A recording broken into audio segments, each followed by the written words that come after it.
Uşu dünya üçün, rızkı üçün, mal dünya üçün adamların ajırашkanын көрүп атабыз.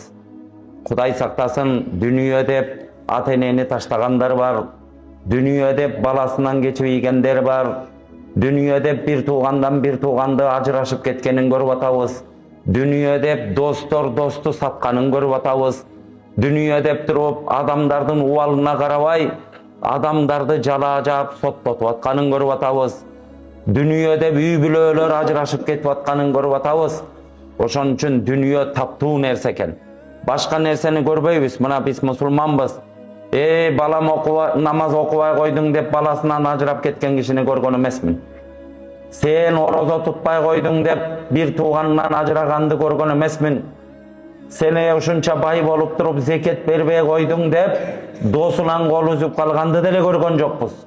Сен ажылыкка мүмкүнчүлүгүң жетип туруп ажылык кылбай койдуң деп дагы бирөөнү таштап койгонун көргөн жокпуз. Алла Тааланын эң улуу фарздары.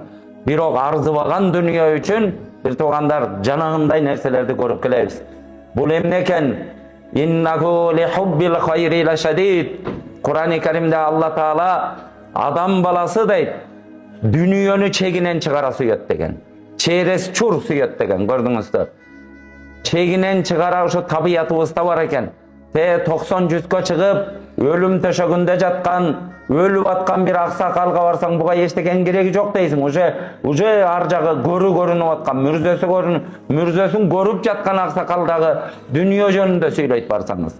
Жаш төрөлгөн 1 айлык 2 айлык баланы дагы колуна бир нерсе кармап алса, ошону алып койсоң чырылдап ыйлайт. Урматтуу бир тууган, бул Аллах субханала таала сыноо кылып, дүнүйөгө болгон сүйүүбүздү жаратып, ушул дүнүйөгө эми ушуну жеңчи деп туруп бул дүнүйөгө жаратып коюптур.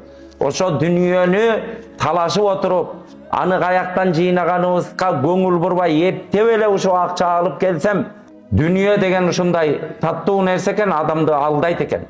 Анын харамынан келип атабы, халалдан келип атабы, Аллага буйруган нерсе менен келип атабы, Алла уруксат берип койгон нерсе менен келип атабы, же Алла Таала тыйып койгон нерсе менен келип атабы, баары бир адам баласы ушу жинди болуп калат экен.